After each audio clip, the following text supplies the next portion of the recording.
kita bersyukur orang zalim dengan orang zalim perang sendiri. Semoga Allah hancurkan semuanya sudah. Ya, itu bukan mewakili Palestina atau من سالهاست بر روی واژه امت اسلامی بالخصوص متعمدن تکیه میکنم که ما فراموش نکنیم که یک امتیم.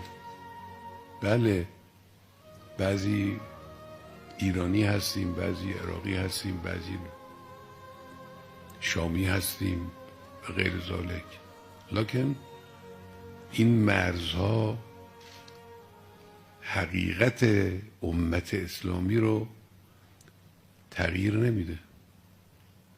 همه سعی دشمنان اسلام این بود است که ما رو نسبت به هویت واحده‌ای که اسمش امت اسلام